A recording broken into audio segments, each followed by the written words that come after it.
Kupas dalam dialog hari ini.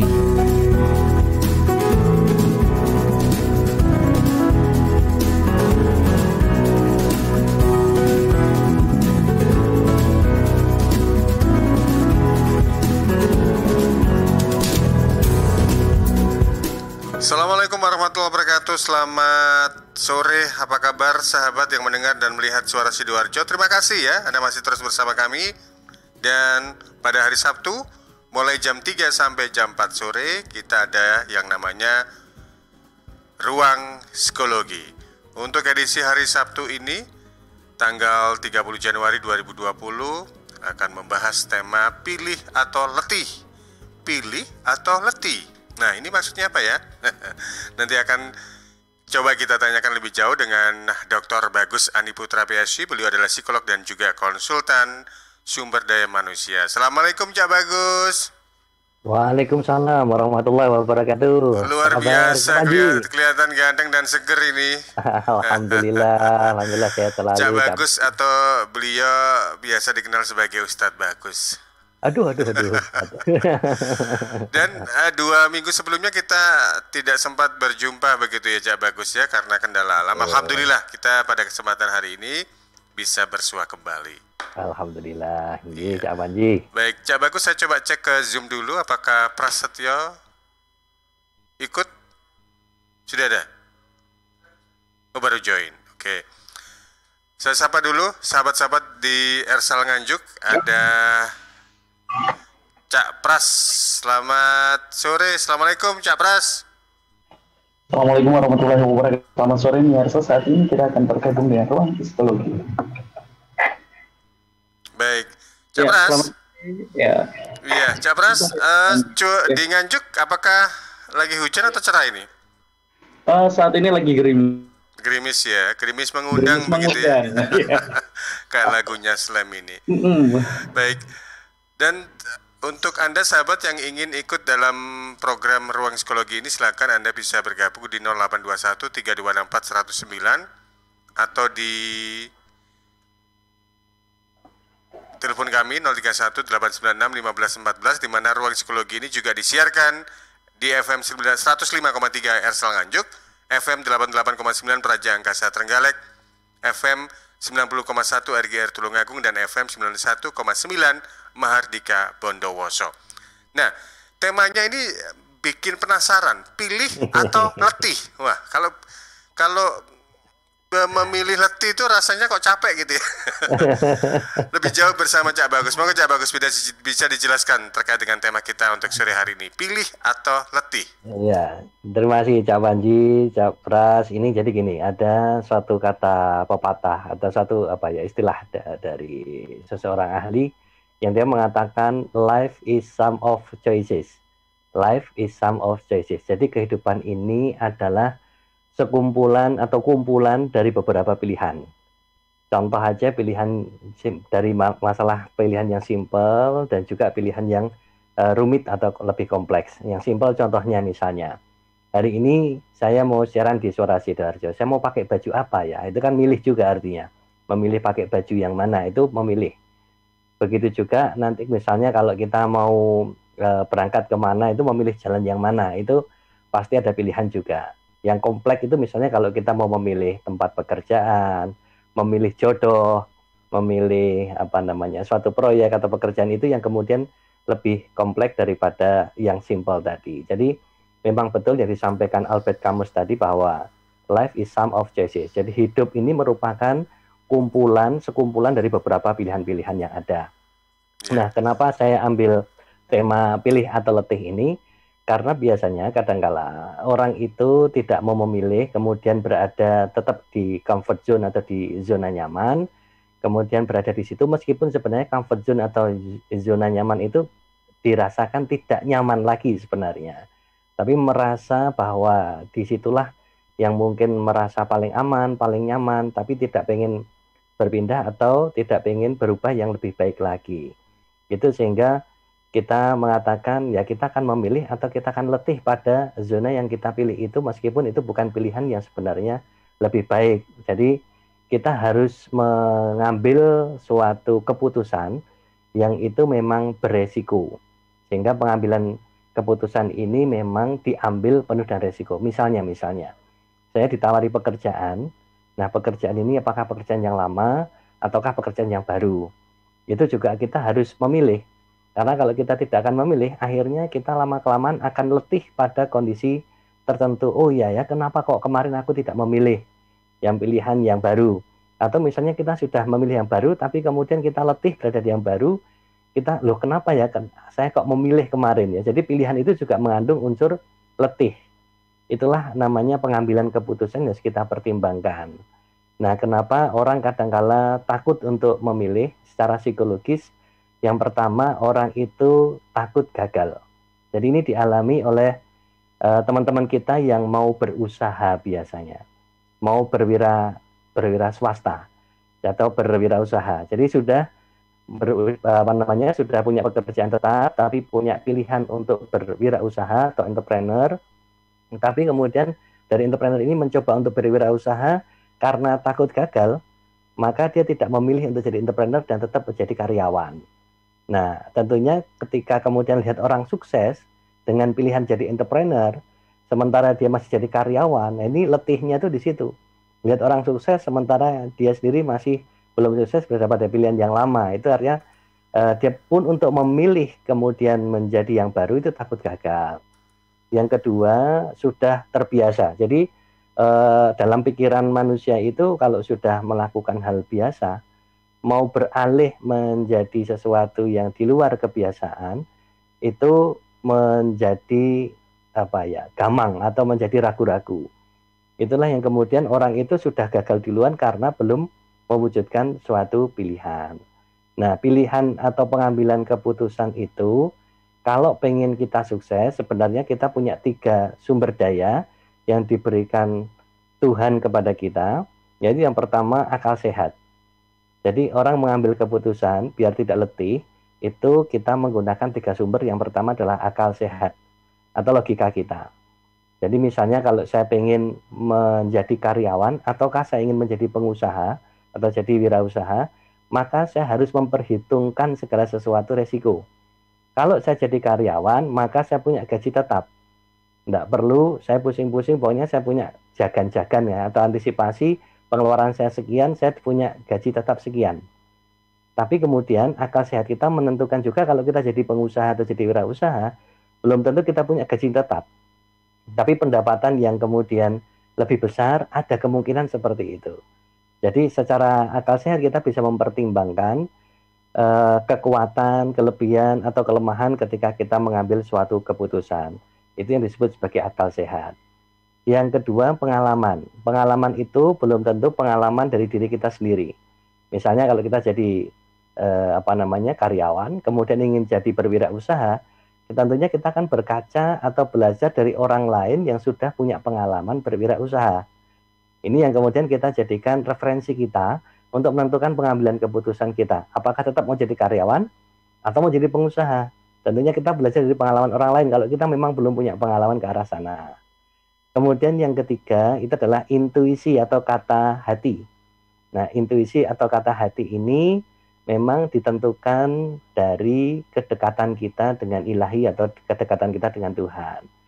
Jadi intuisi ini kata hati kita yang baik, kata hati kita yang memilih. Jadi misalnya begini Cak Panji, kalau kita misalnya ya ada suatu percabangan milih jalan kanan atau jalan kiri. Saya biasanya lewat jalan kanan, tapi kok hari ini pengen memilih jalan yang sebelah kiri ya. Kata hati saya menginginkan kok saya ambil jalan yang sebelah kiri.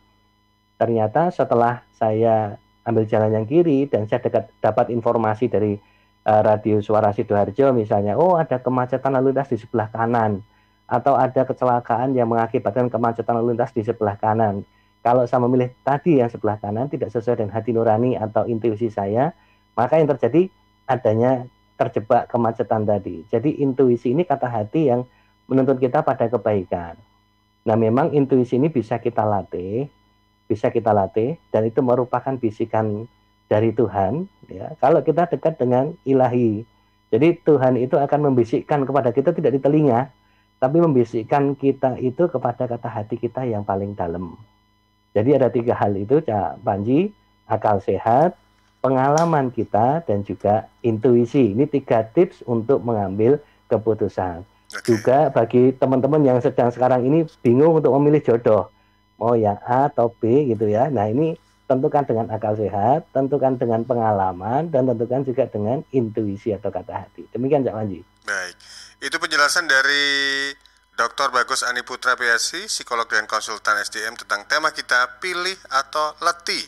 Silakan kalau Anda mau berinteraksi atau bertanya-tanya dengan Cak Bagus di 031 896 1514 atau di 0821 3264 109, atau bisa juga melalui line teleponnya sahabat-sahabat atau Miarsa di Ersal Nganjuk, ada Prasetyo di sana ya yang bertugas. Baik, dari 3 hal tadi, akal sehat, pengalaman, dan juga kata hati nih Cak Bagus, ini yang lebih dominan yang mana ini? Nah, ini tergantung dari perkembangan usia biasanya. Jadi kalau orang milenial seperti Cak Panji, Cak Pras ini kan milenial ya. Generasi X berarti ya. Kalau milenial sekarang kan generasi Z. Berarti saya termasuk yang baby boomer ke Gen X ya.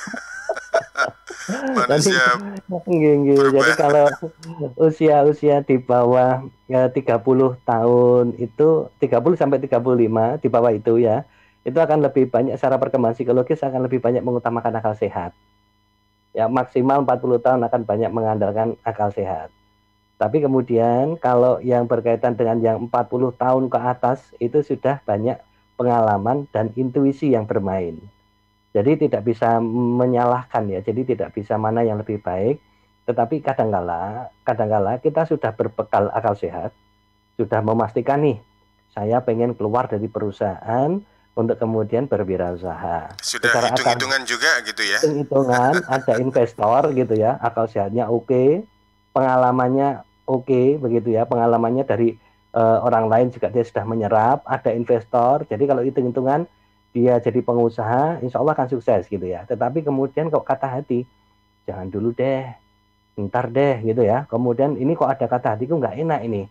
Nah ternyata tiba-tiba pandemi gitu ya, 2019, 2020 kemarin, tiba-tiba pandemi, untungnya gak situ berwirausaha. Seperti itu sebenarnya intuisi yang kemudian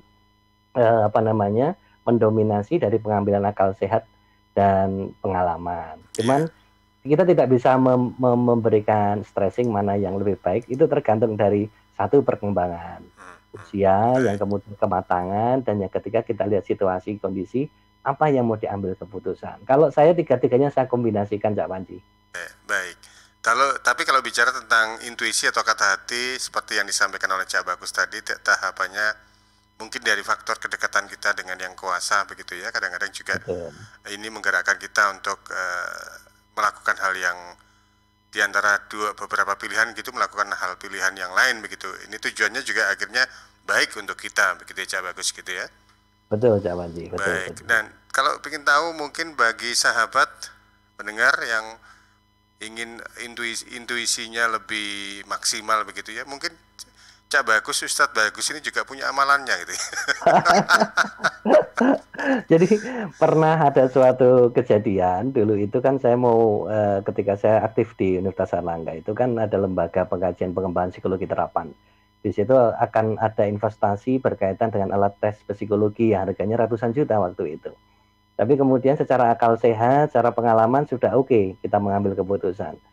Tapi kemudian seorang senior saya mengatakan, coba deh kamu buat gambar-gambar yang kemudian mengkosongkan pikiranmu, buatlah gambar sesuka hatimu, tapi tidak perlu disetir dengan akal sehatmu, buatlah suatu gambar.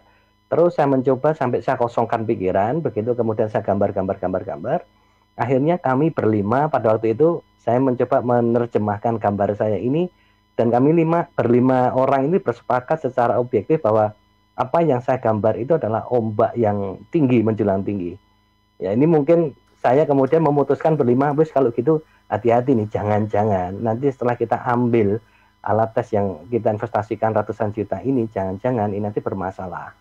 Ternyata betul, 1 tahun kemudian setelah terjadi alat tes ini yang mau rencananya kita ambil dari luar negeri itu melanggar copyright. Untungnya ini uang negara ini, untungnya waktu itu tidak saya ambil. Kalau saya ambil nanti saya menyalahgunakan keuangan negara. Begitu juga pada saat saya jadi manajer di suatu perusahaan, itu kami manajer-manajer yang usianya relatif yang waktu itu di bawah 40 tahun, kami sudah membuat suatu analisis menggunakan akal sehat, menggunakan pengalaman kami ketika mengambil keputusan. Ketika kita ajukan kepada direksi, dan direksi kita sudah senior, usianya sudah 50 tahun ke atas, tanpa suatu sebab direktur saya mengatakan tidak perlu diambil langkah itu, tidak perlu kita ambil investasi itu. Begitu. Jadi apa sebab? Saya tanyakan apa sebabnya Pak? Dia mengatakan sudahlah, tidak usah diambil. Sudah tidak usah diambil. Betul. Setahun kemudian betul terjadi, ternyata pandemik yang terjadi 2020 itu ada pandemik, jadi alhamdulillah kita nggak jadi ngambil waktu investasi itu. Jadi itu. Baik. Ini jadi bisa dikatakan ada kaitannya antara intuisi dengan sixth sense gitu ya, indera keenam gitu.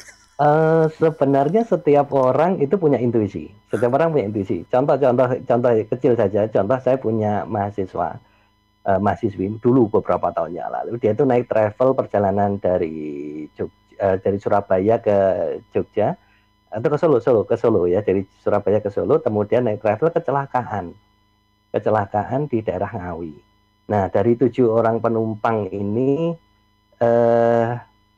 yang selamat itu hanya mahasiswi saya ini. Saya tanya, dia ada di samping supir. Saya tanya, kenapa kok bisa selamat? Pada waktu itu ibu saya sempat membangunkan saya, kemudian saya diminta untuk menggunakan sabuk pengaman. Karena pada waktu itu sabuk pengaman belum seketat sekarang aturannya. Jadi tiba-tiba sebelum kecelakaan, beberapa detik sebelum kecelakaan, dia diminta untuk menggunakan sabuk pengaman oleh ibunya. Kemudian setelah saya katakan, Mbak, ibumu itu tidak ada di dalam daftar penumpang travel ini. Ternyata memang Pak, ibu saya sudah meninggal lama. Hanya pada waktu itu datang kemudian memberitahukan kepada saya untuk segera menggunakan sabuk pengaman. Jadi pertolongan Tuhan itu melalui berbagai macam, dan itu yang disebut intuisi sebenarnya bisikan hati, kata hati yang paling dalam. Nah ibaratnya mohon maaf ini, kalau kita hati itu sekali berbuat dosa, maka ada satu titik noktah yang ada dalam hati itu. Itu katanya Imam Al-Ghazali seperti itu ya. Nah kalau satu noktah itu terus-terusan ada, dosa itu terus-terusan ada, dan kemudian menghalangi hati kita untuk bisa mendengarkan. Sebenarnya Tuhan itu setiap kali selalu memberitahukan kepada kita mana bahaya, mana yang selamat. Itu Tuhan selalu memberikan itu. Tapi kalau hati kita sudah terpenuhi oleh noktah-noktah dosa, maka noktah-noktah dosa itu yang kemudian tidak bisa memberikan kabar atau informasi dari Tuhan kepada kita. Sehingga telinga kita pun juga akan tertutupi, nggak bisa mendengar apa yang diberikan aturan dari Tuhan agar bisa selamat. Nah kalau banyaklah minta ampun ya, banyaklah bertobat agar bisa hati kita itu satu persatu noktah-noktah dosa yang ada dalam hati itu bisa ya akan terkikis, dan akhirnya kita bisa mendengarkan kembali hati nurani kita yang paling dalam. Baik. Gitu. Iya, bagus. Karena manusia juga ada yang mengatakan hidup itu adalah pilihan begitu ya. Dan kuncinya bagaimana dengan pilihan kita ini, apakah nanti akan berdampak positif atau tidak kepada kita. Nah, itu dari 3 hal yang tadi disampaikan oleh Cak Bagus, barangkali juga bisa mendominasi apa yang menjadi pilihan kita, entah itu akal sehat, pengalaman, atau juga kata hati, atau malah ketiga-tiganya. Nah, baik, intuisi saya mengatakan kalau di seberang sana ada Prasetyo nih. Halo Pras. Iya. Ini bukan intuisi, ini akal sehat gitu ya. Iya, ini memang sulit ini ya. Karena sudah join sejak tadi ini ya. Silakan Pras. Ya gini, seperti yang telah disampaikan ya, intuisi itu memang bisa membantu dalam mengambil keputusan atau memberikan gambaran bahwa akan ada sesuatu atau suatu hal yang perlu dikaji.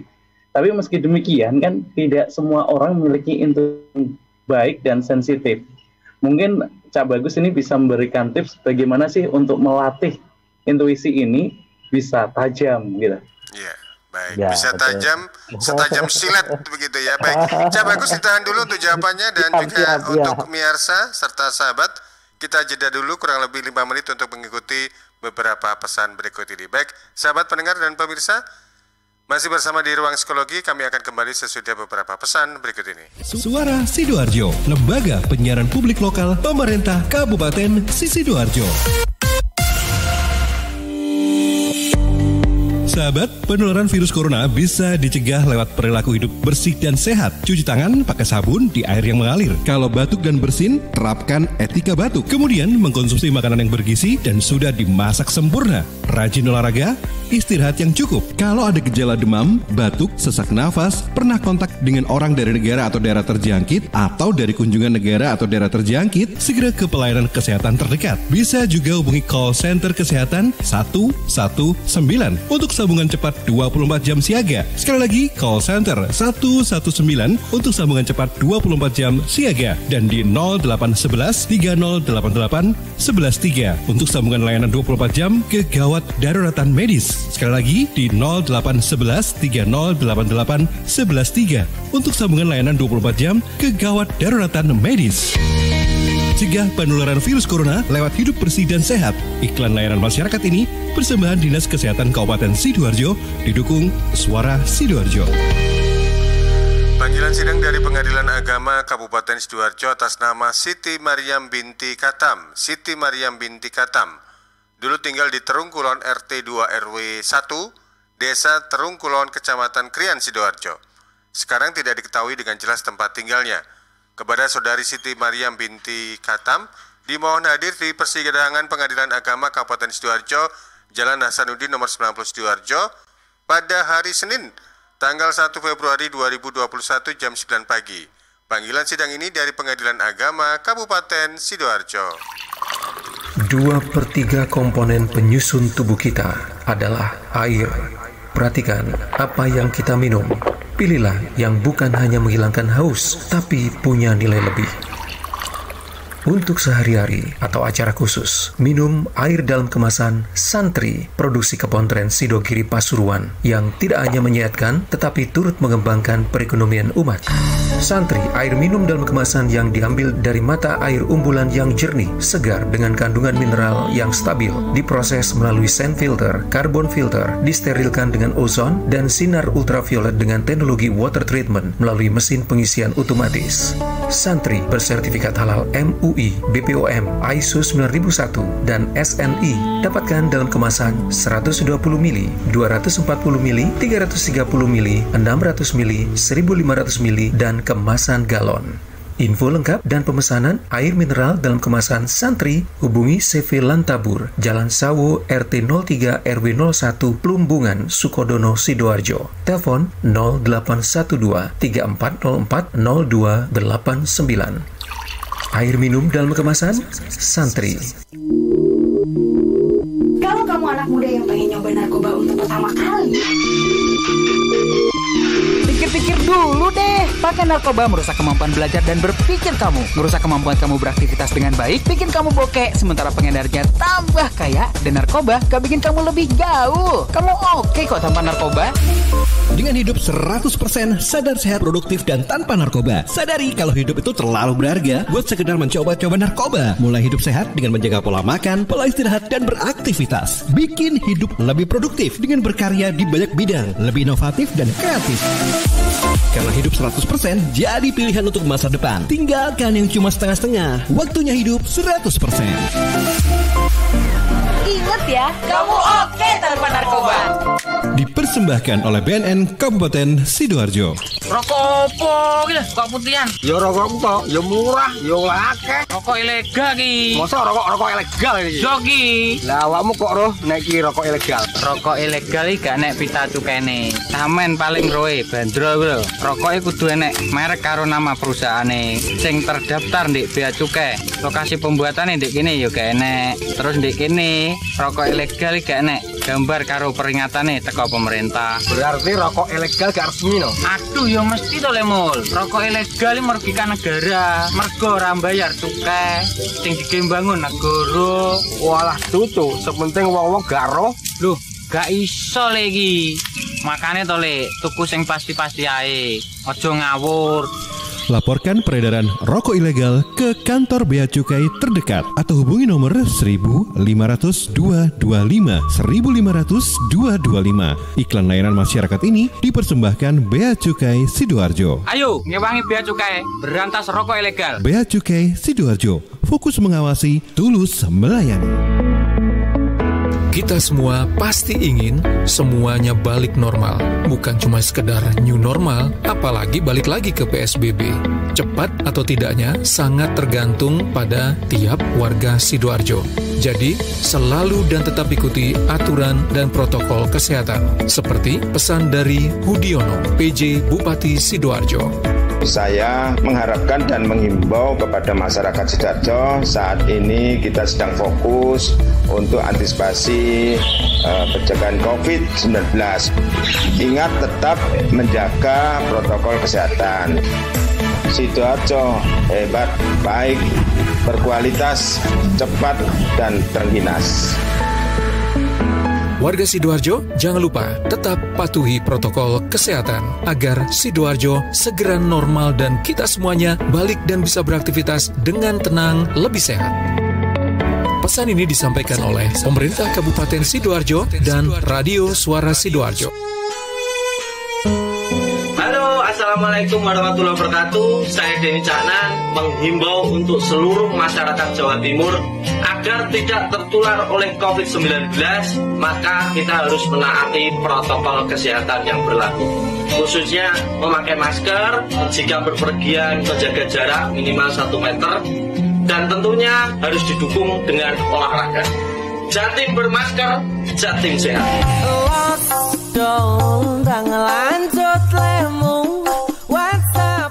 Suara Sidoarjo, lembaga penyiaran publik lokal pemerintah Kabupaten Sidoarjo.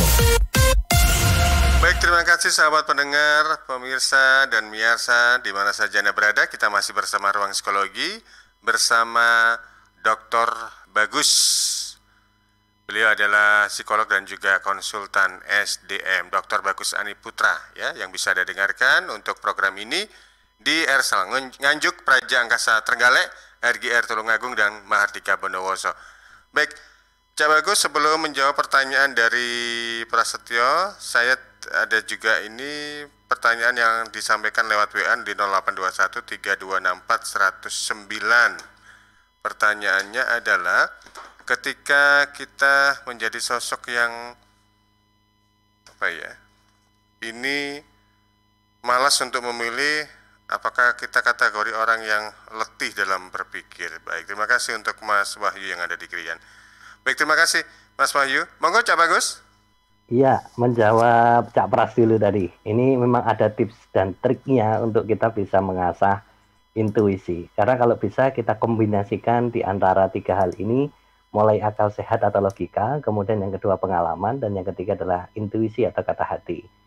Nah, sebenarnya kalau dari perkembangan psikologis, memang anak muda di bawah usia 40 tahun itu lebih pada logikanya dan juga mengandalkan pengalaman, mungkin meskipun pengalaman tidak sebanyak yang senior di atas 40 tahun.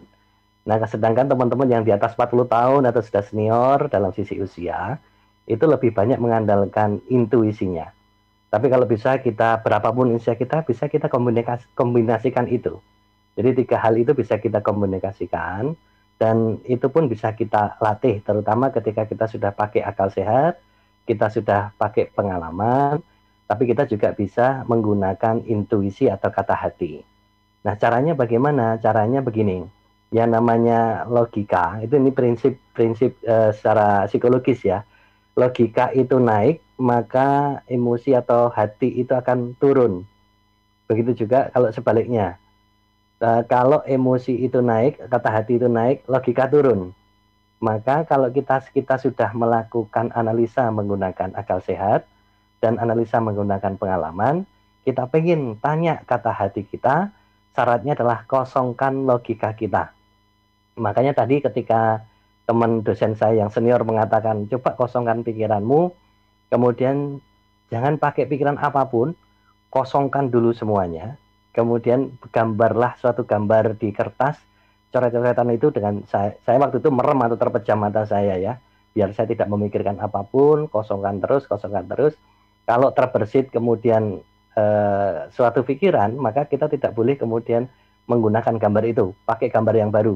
Kita coba lagi menggunakan gambar orek-orekan yang ada di coret-coretan yang ada di kertas, kita terus menggambarkan, mencoba mencoret di kertas itu, tanpa kita memikirkan apapun itu. Karena kalau sudah satu pikiran masuk, hati itu tidak mau berbicara.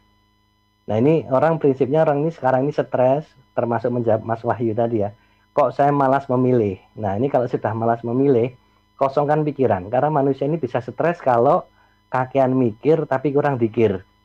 Jadi sekali lagi kakean mikir kurang dikir itu yang kemudian orang jadi stres karena akhirnya banyak pilihan, males aku kemudian untuk memilih. Nah kosongkan pikiran kita. Begitu kita mengosongkan pikiran kita, kosongkan semua tujuan, nanti pelan-pelan itu kata hati akan memberikan kita suatu petunjuk. Tapi kemudian juga jangan lupa bahwa tips yang kedua, hati ini bisa berbicara. Hati ini bisa berbicara. Kalau misalnya hati ini dalam kondisi yang dekat dengan ilahi. Nah, kondisi dekat dengan ilahi itu maka kita mulai membersihkan hati. Kalau orang Islam mungkin banyak istighfar ya, membersihkan hati itu dengan beristighfar atau meminta ampun kepada Tuhan. Kalau kita sudah meminta ampun kepada Tuhan, minta ampun kepada Allah dengan cara istighfar tadi, maka pelan-pelan hati ini akan menjadi bersih kembali, dan Tuhan itu memberikan suatu petunjuk kepada kita melalui hati ini.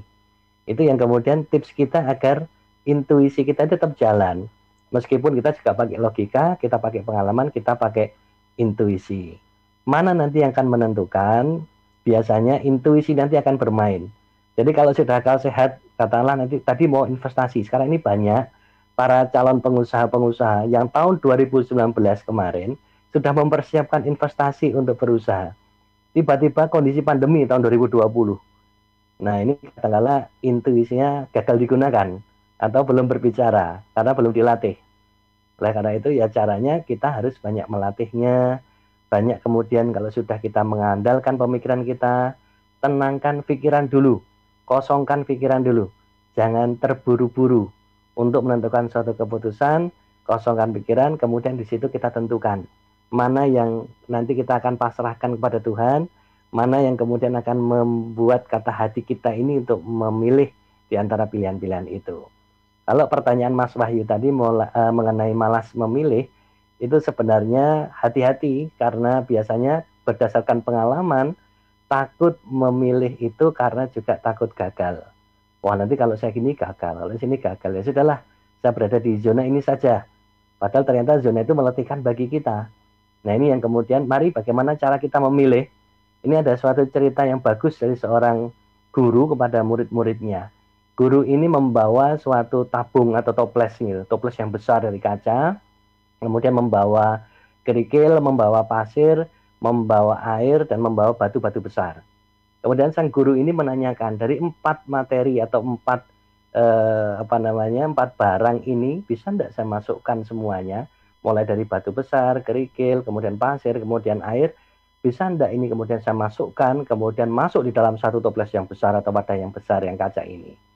Nah ternyata murid-muridnya mencoba, ada yang mulai dari air duluan, ternyata begitu saja dimasukkan, tidak muat semuanya. Nah, kemudian guru ini memberikan kunci jawaban. Kalau ingin memasukkan semuanya dalam kehidupanmu, anggap toples ini adalah kehidupanmu, maka masukkanlah dulu yang besar. Maka di antara 4 barang itu yang besar adalah batu-batu besar.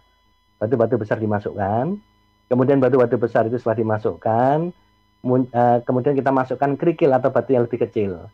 Sehingga dari rongga-rongga batu besar itu bisa masuklah batu-batu kecil atau kerikil itu di antara rongga-rongga batu yang besar. Setelah kita masukkan batu-batu kecil atau kerikil itu, kita masukkan pasir. Karena pasir itu sifatnya lebih kecil, lebih halus, maka dia bisa masuk di antara rongga-rongga batu besar dan batu kecil. Setelah pasir kita masukkan, yang terakhir baru kita masukkan air. Sehingga air ini kan fleksibel, lebih fleksibel daripada batu besar tadi. Sehingga air dimasukkan terakhir. Nah, airnya bisa menampung. Kehidupan kita juga demikian. Kita jangan sampai memilih yang kecil. Artinya tips kita untuk memilih agar kita bisa sukses, 1, pilihlah mana yang merupakan batu besar bagi kita. Jangan kemudian kita masukkan yang kecil-kecil dalam kehidupan kita, tapi kita harus lihat batu besar itu tujuan kita yang paling besar itu apa. Nah, kalau tujuan kita paling besar itu apa, maka disitulah kita akan memasukkan itu sebagai tujuan utama. Jadi kalau saya ditanya apa tujuan besar saya, kalau dalam kehidupan ekonomi, saya ingin financial freedom, di mana ketika saya tidur pun, maka saya bisa menghasilkan uang. Jadi jangan orang melek menghasilkan uang, tapi kalau bisa keinginan saya yang terbesar adalah saya merem, saya tidur, tapi uang datang sendiri. Nah ini yang paling Nyaman itu seperti itu. Jadikan itu sebagai batu besar untuk memotivasi kita.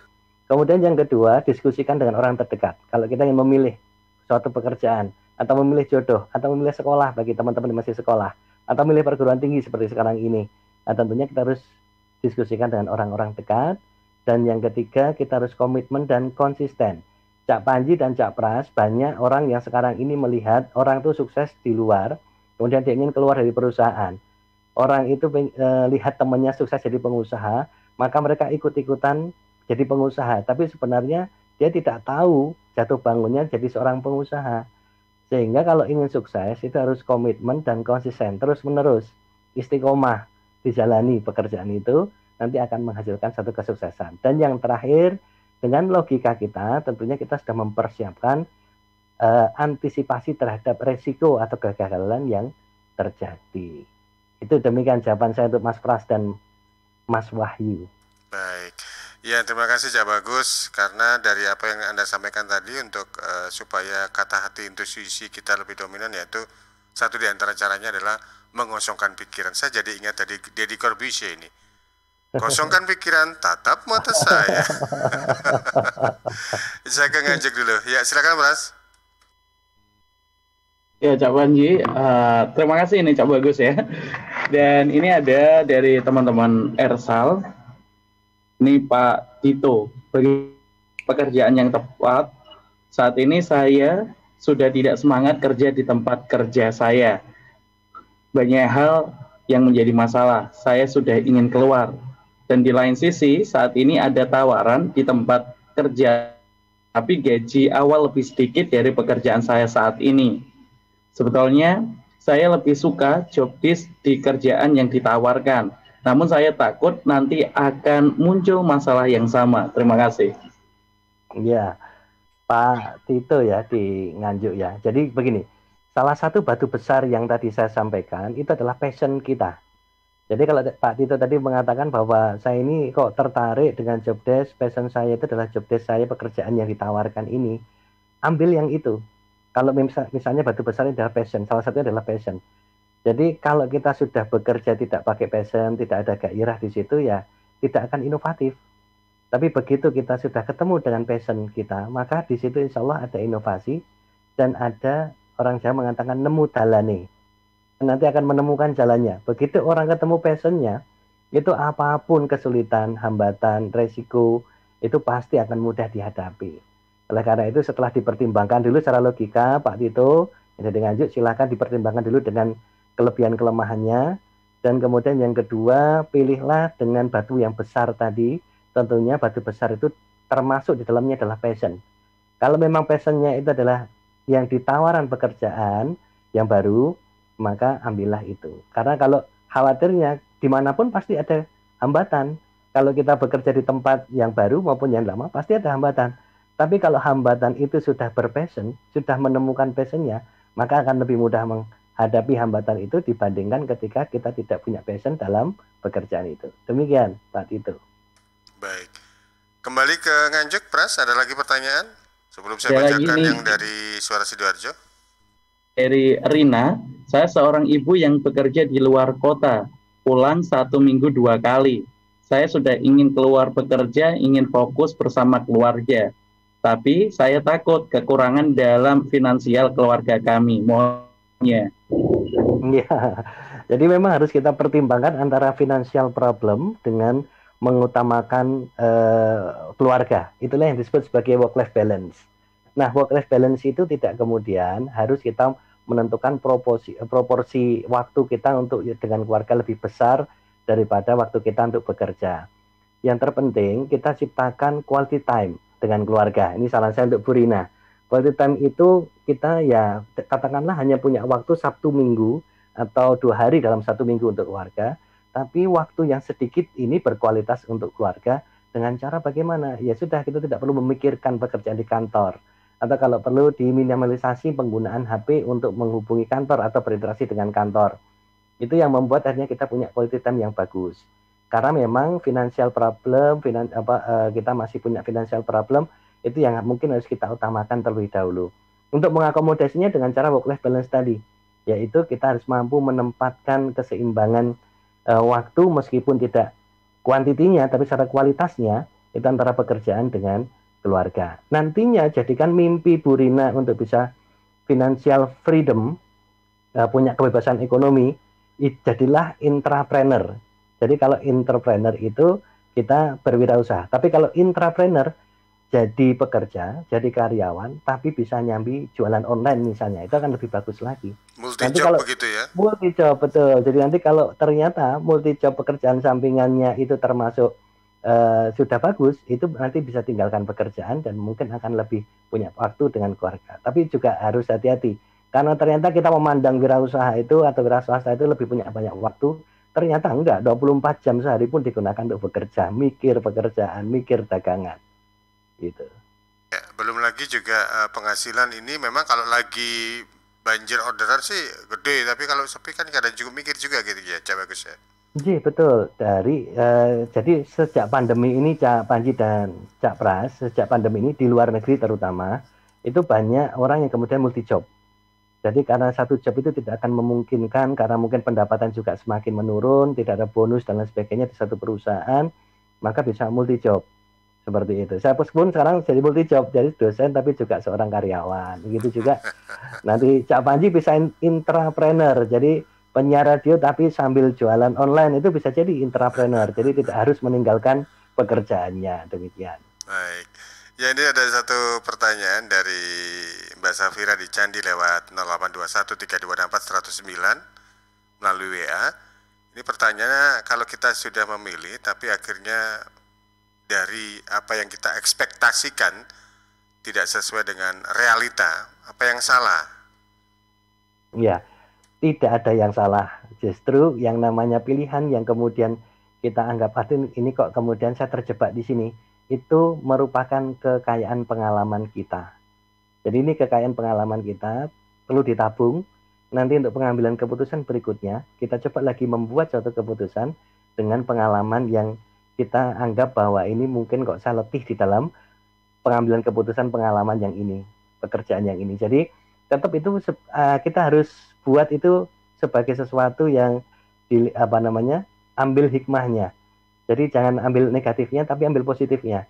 Oh, saya kok jadi letih ini ketika memilih pekerjaan yang sekarang ini. Ya tidak apa-apa, itu dianggap sebagai hal yang positifnya.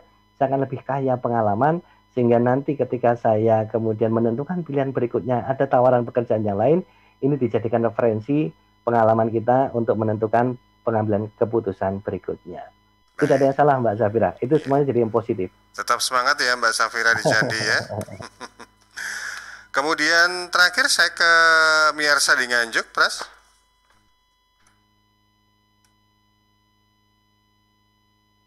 Ya, saya masih belum terhubungin dengan Pras. Pras bisa mendengar suara saya atau lagi ada? Unmute dulu Mas Pras. Oh iya. Silakan Pras. Ini sudah dengar dengan jelas ini. Sudah. Tapi memang koneksinya kayaknya kurang bagus di Nganjuk. Jadi perlu memilih nih antara beli tower atau beli anten. Ini mau beli tower nih. Silakan Pras. Gini, tadi ada beberapa yang tanya tapi terkait juga dengan jodoh. Kadang kan gini, cinta itu tak ada logika kata Agnes. Betul. Iya, ini bagaimana sih untuk memilih jodoh yang tepat ketika kita sudah dibutakan oleh cinta? Ini ada 3 orang yang tanyanya seperti itu. Iya. Nah, ini kalau masalah cinta ini ya, kalau cinta itu tidak pakai logika, itu kita akan letih. Kalau cinta itu tidak pakai logika. Jadi begini, orang itu jangan sampai jatuh cinta. Ini saya wanti-wanti kepada teman-teman juga sekarang ini. Jangan sampai kita ini jatuh cinta. Karena kalau jatuh cinta, itu jatuhnya adalah jatuh cinta itu sakit. Karena orang jatuh cinta, itu pasti akan dikendalikan oleh emosi.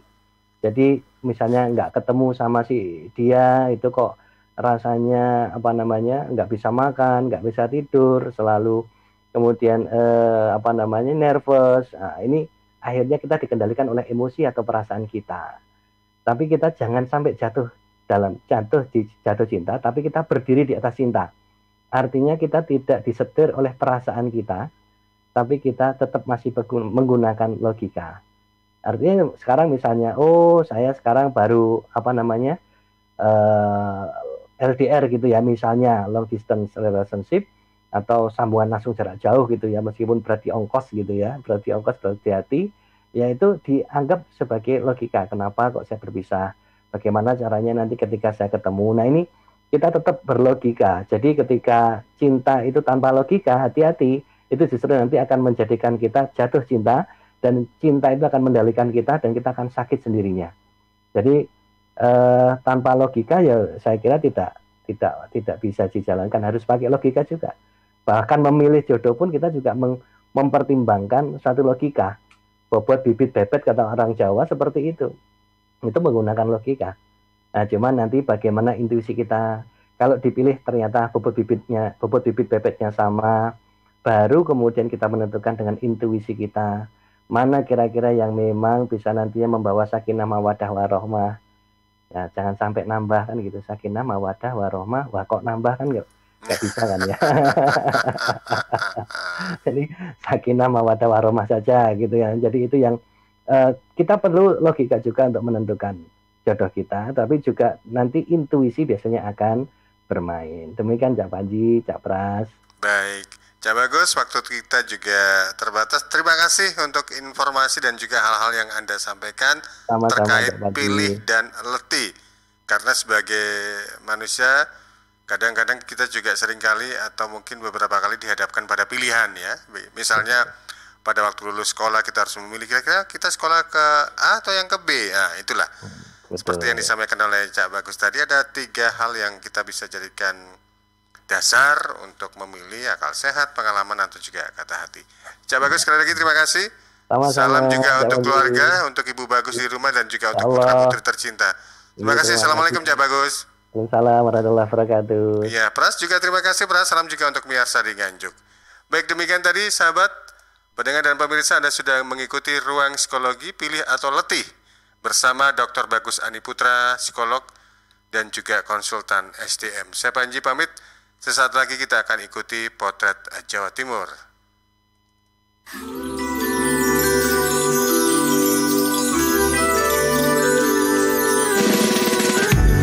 Jika ku mendengar bahwa kini kau tak lagi